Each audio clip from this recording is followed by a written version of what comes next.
సభా సరస్వతికి నా నమస్సుమాంజలి. తెలంగాణ భాషా సాంస్కృతిక శాఖ, అలాగే రాజా వాసిరెడ్డి ఫౌండేషన్ సౌజన్యంతో, భాషా సాంస్కృతిక శాఖ సౌజన్యంతో వాసిరెడ్డి ఫౌండేషన్ ఆధ్వర్యంలో మరి ముదిరా అనే గ్రంథాన్ని ఆవిష్కరించుకున్నటువంటి ఈ సందర్భం ఒక పవిత్రమైనటువంటి సందర్భం. సాయంకాలం సమయంలో, అందులో దేవి నవరాత్రులలో మా గురించి మేము చెప్పుకోకూడదు, కానీ ఇక్కడ అష్టలక్ష్ములు వేదికను అలంకరించి ఒక సౌందర్యమైనటువంటి, ఒక ఆధ్యాత్మికమైనటువంటి, ఒక పవిత్రమైనటువంటి ఒక ఏమంటారు వేదిక ఇక్కడ మనకు కనిపిస్తుంది. ఇప్పటి వరకు మాట్లాడినటువంటి సోదరీమణులందరూ కూడా ఒక లాలిత్యమైన మధురమైన భావ సౌందర్యంతో, వారి మధురమైన కంఠంతో ఒక గంగా జలపాతంలా సాగుతూ వచ్చింది. వేదిక మీద ఉన్నటువంటి, అలాగే వేదిక ముందున్నటువంటి బిక్కి కృష్ణ గారి ఒక లెజెండ్ అని మేడం గారు అన్నారు. నిజమే, సాహిత్యంలో వారు ఒక లెజెండ్.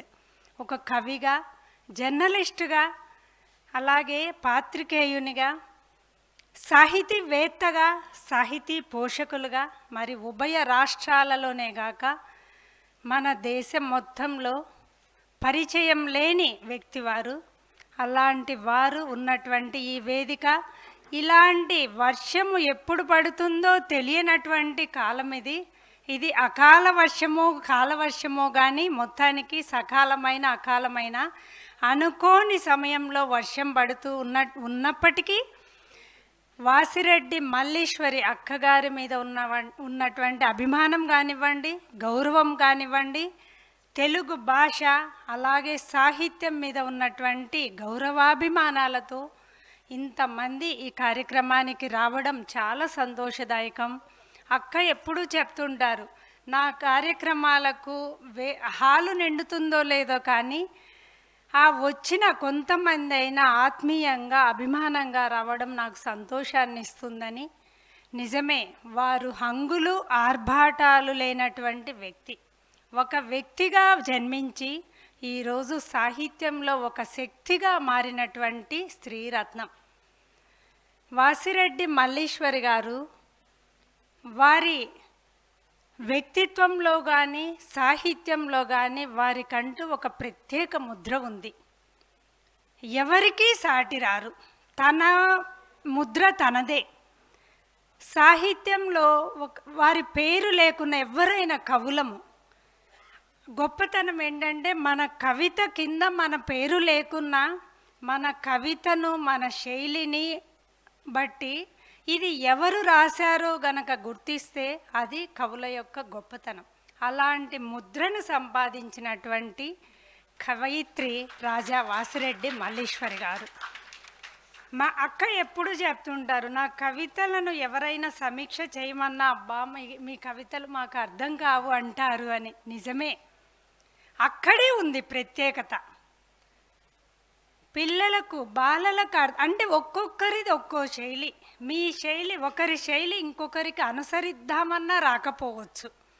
అలాంటి ఒక ప్రత్యేకమైన శైలితో, ఒక ప్రత్యేకమైన వ్యక్తిత్వంతో ఈ తెలుగు నేలలో ఎక్కడ ఆంధ్ర ఒక పల్లెటూరులో జన్మించి, సామాన్యమైన కుటుంబంలో జన్మించి ఈరోజు భాగ్యనగరం నడిబొడ్డున మరి ఒక ప్రత్యేకమైన కవిగా గుర్తింపు పొందడం వారి వంశానికే కాదు, తెలుగు నేలకు కూడా గర్వకారణం. అలాంటి వాసిరెడ్డి మల్లీశ్వరి గారు ఈరోజు మరి అనేక గ్రంథాలు వెలువరించి 50 దాకాని తెలుసు మనకు. మరి వయస్సుకు మించి గ్రంథాలు వెలువరించగలరనే నమ్మకం మీ అందరికీ ఎంత ఉందో నాకు తెలియదు, కానీ నాకు చాలా నమ్మకం ఉంది. పరిచయమే అక్కర్లేని వనిత, పద సొగసులతో మెరిసే కవిత, అక్షర మల్లియలతో అల్లుకుపోయే యద, భావ పరంపరలతో పరవశింపచేసే అల, పలుకు పలుకులో తెలుగు భాష తపన, అడుగు అడుగులో ఏదో చేయాలనే వేదన. బాల్యంలోనే భాషపై పెరిగిన మక్కువ, పెరిగే కొద్దీ తరగని ఆలోచనల వెల్లువ. గురువు స్థానంలో భావి భారత నిర్మాణం, కవి స్థానంలో వర్తమాన వ్యధల నిర్మూలనం. అదే ఆమె ఉనికికి చిరునామా, ఇదే ఈమె సహజ వైభవ వీలునామా. ఒకటా రెండా వందలాది కవితలు, 10-20 అనేక బిరుదులు, భిన్న సమస్యలపై అక్షర సమరం, విభిన్న ప్రక్రియలతో శోభాయమానం. కష్టం నష్టం తెలియని జీవితం కాదు, ధనం గుణం విలువ మరువని మతం కాదు. అందుకే ప్రతి పైసా ఆ కవితామ తల్లికే నివేదనం. కావున తన జీవితం తెలుగు తల్లికే అంకితం. పరులకు నివేదించుకోలేని తన ప్రతి ఆవేదన మల్లియ పేరుతో వెలుగిస్తుంది ప్రతి కవితలోన. తరగని ఆత్మవిశ్వాసంతో బెదరని వ్యక్తిత్వం, అల్లు పెరగని సాహిత్య శోధనతో చరితకెక్కిన స్త్రీరత్నం. సహృదయ సోదర బంధాలకు ఆత్మీయ హస్తం. ఈ శ్రీ అంటే నేనిక్కడ, ఈ స్త్రీ మనసుకు సాహిత్య నేస్తం. ఆమె నేటి ముదిరకు సొంతం, ఈమె ఈ వేదికకు శాంతం. ఇక ముదిర గ్రంథం విషయానికి వస్తే, భావకవిత్వం అంటే లిరిక్ పోయట్రీ అని అంటుంటాము దీన్ని. లైర్ అనే వాయిద్యం నుండి వచ్చినటువంటి పదం ఇది. ఆత్మాశ్రయత్వం, స్వేచ్ఛ, ప్రియ కవిత్వం, గానయోగ్యత మొదలైన లక్షణాలేగాక శృంగారం, ప్రకృతి వర్ణనలు, భక్తి, స్మృతులు, విరహం వంటివి మన భావకవిత్వం యొక్క లక్షణాలు. దీని మూలాలు కాల్పనిక కవిత్వంలో కూడా ఉంటాయి. భావచిత్రాలు కూడా ఇందులో ఒక లక్షణం. ఇందులో జాతీయ భావాలు కూడా ప్రభావితం అవుతూ ఉంటాయి. భావకవిత్వం పదాన్ని రాయప్రోలు సుబ్బారావు గారు వాడారని మనందరికీ తెలిసిన విషయమే. పూర్వం నవరసాలతో వర్ణించబడేటువంటి ప్రబంధాల గురించి మనం విన్నాం. అయితే ఆ ప్రబంధంలో అన్ని రసాలు ఉంటాయి, నవరసాలు.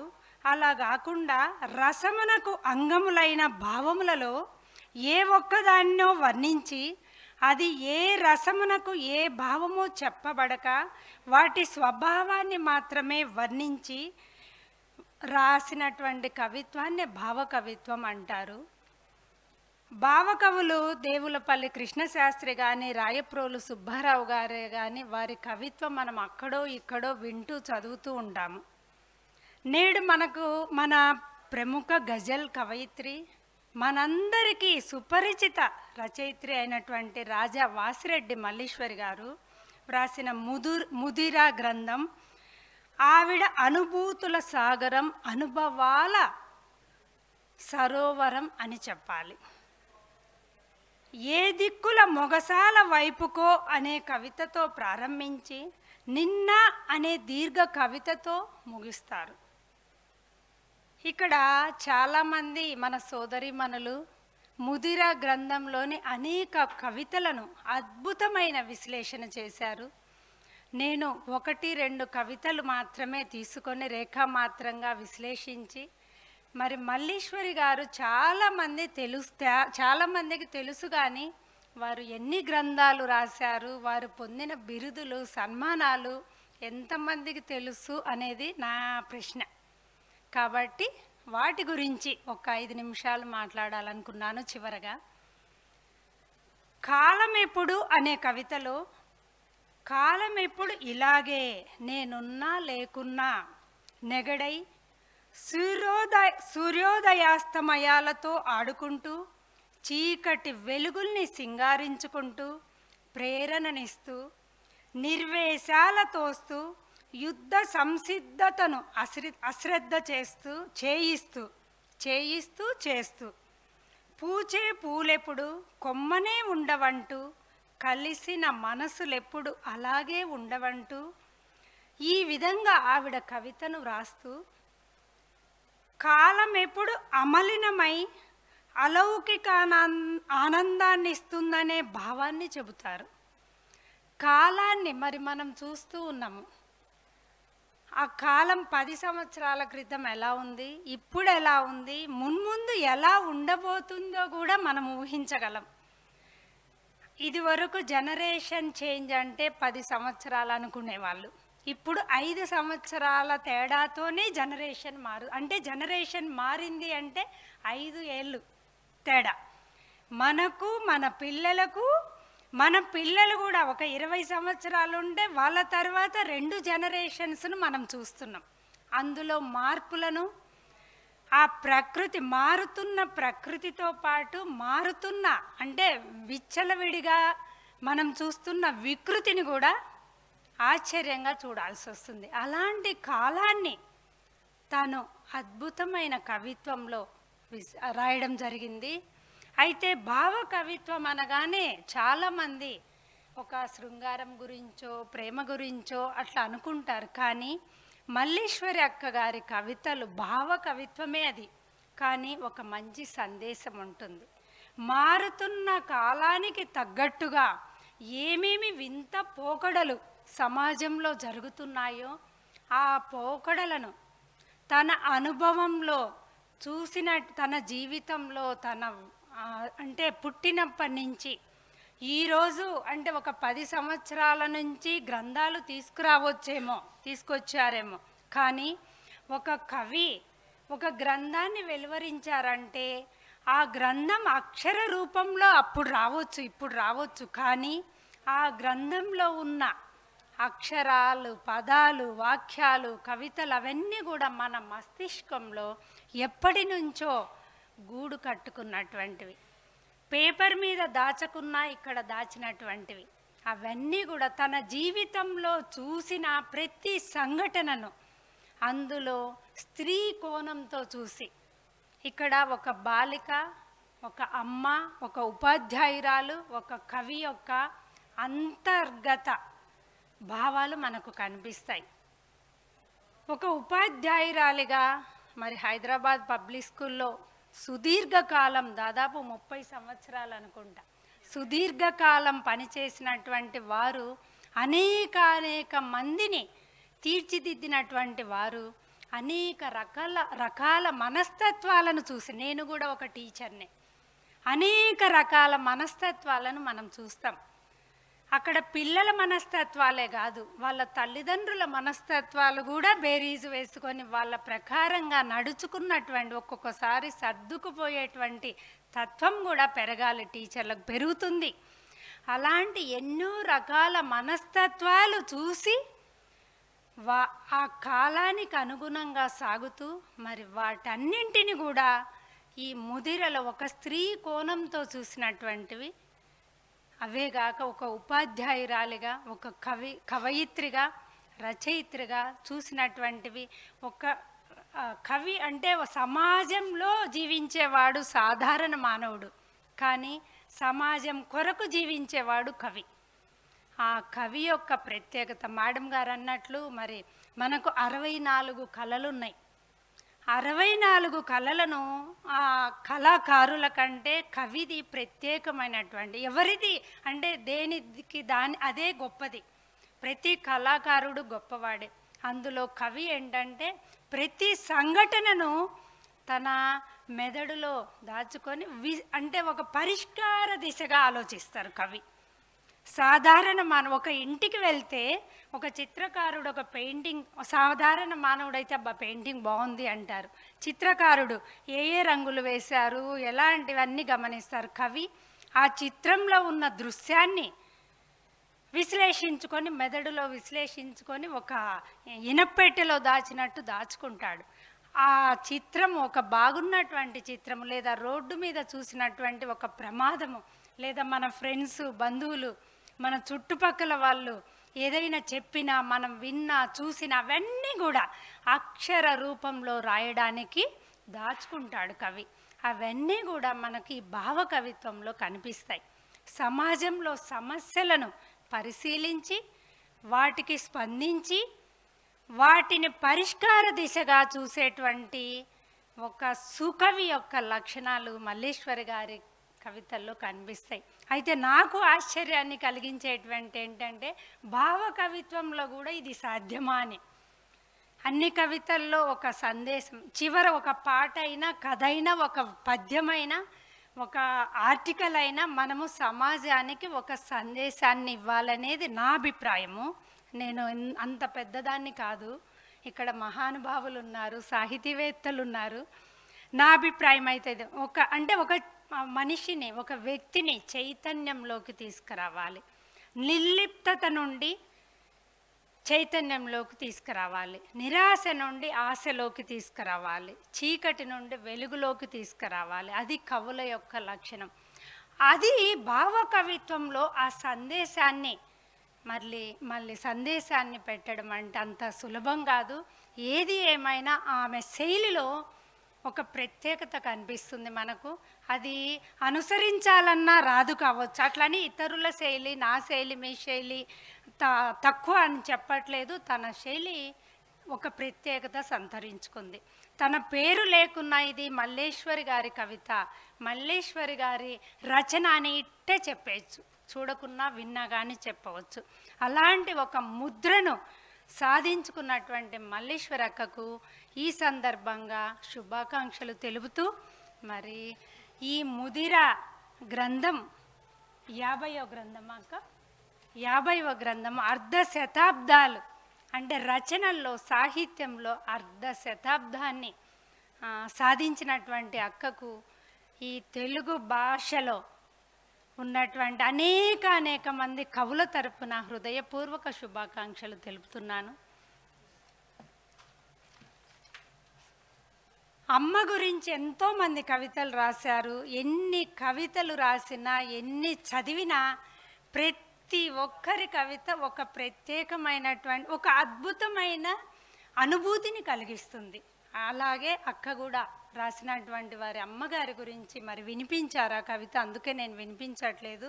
అద్భుతంగా రాశారు. మరి వారు వాళ్ళ అమ్మగారు చదువుకోలేదు, కానీ చదువు అంటే ఇష్టం. వారు రాయలేరు, రాయడం అంటే ఇష్టం. అట్లా అన్నీ చెప్పుకుంటూ వచ్చారు. అన్నిటికంటే ముఖ్యంగా వారికి ఉన్న ధైర్యము, మరి ఆ మొండితనం, అవన్నీ నాకు వచ్చాను. నిజమే, కొన్నిట్లో మొండితనం కూడా మంచిదేమో, మౌనం కూడా మంచిదే అన్నట్లు. ఏవైనా వారి తల్లిగారి నుండి, తండ్రి గారి నుండి వంశపారంపర్యంగా వచ్చినటువంటి లక్షణాలతో ఎక్కడా తగ్గకుండా అమితమైన, అపరిమితమైన ఆత్మవిశ్వాసంతో వారు ఈరోజు ఈ తెలంగాణలో, మరి ఆంధ్రాలో పుట్టి ఈ తెలంగాణలో కూడా ఒక మంచి స్థానాన్ని సంపాదించుకున్నటువంటి వారు. స్త్రీమూర్తులకే, మరి స్త్రీలందరికీ గర్వంగా చెప్పుకోదగినటువంటి వ్యక్తి వారు. వారు రాసినటువంటి గ్రంథాలకు కానివ్వండి, అలాగే బాలలకు గేయాలు, పదాలు అర్థాలు అనేటువంటి గ్రంథము, ఇట్లా ఆ భాషకు సంబంధించినటువంటి గ్రంథాలు కూడా రాయడం, అలాగే కవులు సాహిత్యంలో చేసినటువంటి కృషికి అభినందిస్తూ వారికి అవార్డులు, బిరుదులు వారి ఫౌండేషన్ నుంచి ప్రదానం చేయడం. ఇంకొక గొప్ప విషయము, 64 కళల్లో అవన్నీ కూడా చాలా గొప్పవి. వాటితో పాటు 65వ కళ ఉంది అని నేను ఎప్పుడూ చెప్తుంటా, మా ఫ్రెండ్స్తో తమాషగా చెప్తుంటాను. అదే అభినందన కళ. ఎంత అవతలి వాళ్ళు ఒక మంచి పని చేస్తే లేదా ఒక గొప్ప పని చేస్తే మనం మనస్ఫూర్తిగా అభినందిస్తే వాళ్ళకి అది ఒక బూస్ట్ లాగా పనిచేస్తుంది. అది ఎంతోమంది చేస్తున్నారు. అందులో వాసిరెడ్డి మల్లేశ్వరి గారు ఒకరు. మరి విశేష కృషి చేస్తున్నటువంటి వారికి వారు బిరుదులతో, అవార్డులతో సత్కరించడం, వారిలో ఉన్నటువంటి ప్రతిభా నైపుణ్యాలను పెంచడమే, ప్రోత్సహించడం అని నా అభిప్రాయము. ఒక 4-5 బిరుదులు చెప్పి ముగిస్తాను. వరల్డ్ రికార్డ్స్ మోహన గజల్ల సంపుటి నుండి 35 గజల్ల రచనకు, గానానికి, దృశ్యీకరణకు కలిపి champion book of world records, Asian world రికార్డ్స్ల నుండి 6 రికార్డ్స్ లభించాయి. అలాగే గజల్ వర్క్షాప్స్ నిర్వహించారు. ఆవిడ ఇంటర్వ్యూలు తెలుగు వెలుగు కార్యక్రమంలో, తెలుగు 1 ఛానల్లో, ధర్మక్షేత్రం యూట్యూబ్ ఛానల్లో 2 సార్లు, ఇంకా కొన్ని వీడియో ఛానల్లో, స్పెషల్ ప్రోగ్రామ్స్ ఆన్ మీ ఇన్ ఎన్ఆర్ఐ రేడియో, ఇలా ఆకాశవాణిలో అనేక ఛానల్స్లో రావడం చాలా సంతోషదాయకం. చాలామంది ముదిరా గ్రంథంలోని కవితలు విశ్లేషించారు కాబట్టి నేను ఇప్పటికిప్పుడే వారి గురించి ఒక 4 చెప్పాలనుకున్నాను. నాకు ఇంతటి మంచి అవకాశాన్ని ఇచ్చినటువంటి రాజా వాసిరెడ్డి మల్లీశ్వరి అక్కగారికి, అలాగే బిక్కి కృష్ణ గారు లెజెండ్ అని ఈరోజు మనం ఎప్పుడు లెజెండే సారు. మీ అందరికీ కూడా హృదయపూర్వక ధన్యవాదాలు తెలుపుకుంటూ నమస్కారం. ధన్యవాదాలు మేడం. మల్లీశ్వరి గారి కవితల్లో భావాల సమాహారాన్ని సమగ్రంగా విశ్లేషించారు మీరు. మీకు ధన్యవాదాలు.